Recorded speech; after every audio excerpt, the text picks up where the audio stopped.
जय श्री कृष्णा। नमस्ते श्रोताओं, आइए जानते हैं पितरों को प्रसन्न करने के लिए 10 सरल उपाय। यह उपाय श्राद्ध पक्ष में जरूर अपनाएं और पितृ पक्ष में क्या करना चाहिए एवं क्या नहीं करना चाहिए तथा इसके नियम जानें। इस नियमों का पालन करने से पितृ तृप्त हो जाते हैं। इससे घर में शांति बनी रहती है और धन में वृद्धि होती है तथा घर की संतान सुखी, स्वस्थ और अच्छे मार्ग पर चलती रहती है। श्रोतागण, कथा श्रवण करने से पहले हमारा यह निवेदन है कि हमारे धन्वी वॉइस चैनल को आप लाइक, सब्सक्राइब जरूर करें, शेयर करें और बेल आइकन वाला बटन भी दबाएं ताकि आप तक हमारा नया वीडियो पहुंच सके। श्रोतागण, कमेंट में जय श्री कृष्णा जरूर लिखें ताकि हमें मोटिवेशन मिलता है। श्रोताओं, पितृपक्ष भाद्रपद मास की शुक्ल पक्ष की पूर्णिमा तिथि से आरंभ हो गया है। पितृपक्ष का समापन आश्विन मास की कृष्ण पक्ष की अमावस्या तिथि अर्थात सर्व पितृ मोक्ष अमावस्या को होगा। आओ जानते हैं पितरों को प्रसन्न करने के 10 सरल उपाय। 1. श्रद्धा पूर्वक तर्पण और पिंडदान करने से पितृ प्रसन्न होते हैं। 2. श्राद्ध पक्ष में पंचबली कर्म अर्थात देव, पीपल, गाय, कुत्ते और कौवे को अन्न जल देने से पितृदेव प्रसन्न होते हैं। इसी के साथ ही चींटी और मछलियों को भी अन्न देना चाहिए। 3. श्राद्ध में 10 तरह के दान दिए जाते हैं। 1. जूते चप्पल, 2. वस्त्र, 3. छाता, 4. काला तिल, 5. घी, 6. गुड़, 7. धान्य, 8. नमक, 9. चांदी स्वर्ण और 10. गौ भूमि। आप चाहे तो सिर्फ आटा, गुड़, घी, नमक और शक्कर का भी दान कर सकते हैं। 4. ब्राह्मण भोज भी कराना चाहिए। इस दिन सभी को अच्छे से पेट भर भोजन खिलाकर दक्षिणा दी जाती है। ब्राह्मण का निर्वसनीय होना जरूरी है और ब्राह्मण नहीं हो तो अपने ही रिश्तों के निर्वसनीय और शाकाहार लोगों को भोजन कराए। खासकर जामाई, भांजा, मामा, गुरु और नाती को भोजन जरूर कराए। 6. पितृसूक्त या गीता का पाठ करें। श्राद्ध पक्ष में 16 दिन गीता का पाठ करना चाहिए। आप चाहे तो संपूर्ण गीता का पाठ करें, नहीं तो पितरों की शांति के लिए और उनका आशीर्वाद प्राप्त करने के लिए और उन्हें मुक्ति प्रदान का मार्ग दिखाने के लिए गीता के 2 और 7वें अध्याय का पाठ जरूर करें। 7. गुड़ घी को मिलाकर सुगंधित धूप दे।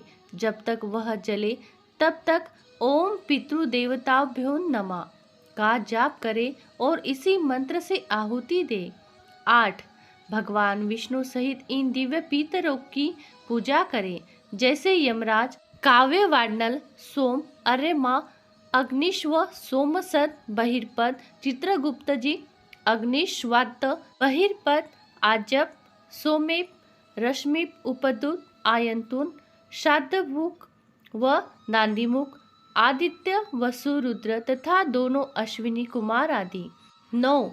सर्वपितृ अमावस्या के दिन शास्त्रों में मृत्यु के बाद औद्ध्व-दैहिक संस्कार, पिंडदान, तर्पण, श्राद्ध, एकादशाह, संपीडीकरण, औशोचादि निर्णय, कर्म विपाक आदि के द्वारा पापों के विधान का प्रायश्चित्त कहा गया है। 10. परिवार के सभी सदस्यों से बराबर मात्रा में सिक्के इकट्ठे करके उन्हें मंदिर में दान करें। हिंदू धर्म का बेहद महत्वपूर्ण अनुष्ठानों में से एक माने जाने वाला पितृपक्ष में कुछ कामों को करना वर्जित होता है। आइए जानते हैं इन दिनों में किन कामों को नहीं करना चाहिए। हिंदू धर्म में पितृपक्ष को बहुत ही खास माना जाता है। इन दिनों में लोग विधि विधान से पूर्वजों और पितरों का तर्पण, पिंडदान और श्राद्ध कर्म करते हैं। मान्यता है कि ऐसा करने पर उनकी आत्मा को शांति मिलती है और वह हमें आशीर्वाद देते हैं। कहते हैं कि अगर पितर नाराज हो जाते हैं तो मनुष्य दरिद्रता समेत कई बड़ी परेशानियों में घिर जाता है। इसलिए पितृपक्ष के नियमों का पालन करना चाहिए। कथा में आगे जानते हैं पितृपक्ष में क्या नहीं करना चाहिए, पितृपक्ष में क्या करना चाहिए और पितृपक्ष के नियम क्या है। जानते हैं पहले पितृपक्ष में क्या नहीं करना चाहिए। पितृपक्ष के दिनों में किसी भी तरह के शुभ मांगलिक कामों को नहीं करना चाहिए। इन दिनों में कोई भी नई चीज खरीदकर घर में नहीं लाना चाहिए। पितृपक्ष की अवधि के दौरान तामसिक भोजन नहीं करना चाहिए और प्याज लहसुन को त्याग देना चाहिए। पितृपक्ष में बाल, दाढ़ी और नाखूनों को नहीं कटवाना चाहिए। कहते हैं ऐसा करने पर धन की हानि होती है। अब जानते हैं पितृपक्ष में क्या करना चाहिए। पितृपक्ष के दौरान शाम के समय में सरसों के तेल या गाय के घी का दीपक दक्षिण मुखी लो करके जलाना चाहिए। इन दिनों में रोजाना पितरों का तर्पण करें और हो सके तो यह किसी ब्राह्मण से करवाए। पितृपक्ष में रोजाना पितृ गायत्री मंत्र का जाप करें। ऐसा करने पर पितृदोष से मुक्ति मिलती है। पितृ या श्राद्ध वाले दिन अपनी शक्ति के अनुसार ब्राह्मणों या गरीबों को भोजन कराए और उनका आशीर्वाद ले। अब जानते हैं पितृपक्ष के नियम क्या है। शास्त्रों के मुताबिक श्राद्ध कर्म बड़े पुत्र या फिर सबसे छोटे पुत्र को करने का अधिकार है। इसके अलावा विशेष परिस्थिति में किसी भी पुत्र को श्राद्ध करने का अधिकार है। पितरों का श्राद्ध करने से पूर्व स्नान करें और स्वच्छ वस्त्र धारण करें। कुश घास से बनी अंगूठी पहने। इसका उपयोग पूर्वजों का आह्वान करने के लिए किया जाता है। पिंडदान के एक भाग के रूप में जौ के आटे, तिल और चावल से बने गोलाकार पिंड को भेंट करें। शास्त्र सम्मत मान्यता यही है कि किसी सुयोग्य विद्वान ब्राह्मण द्वारा ही श्राद्ध कर्म करवाना चाहिए।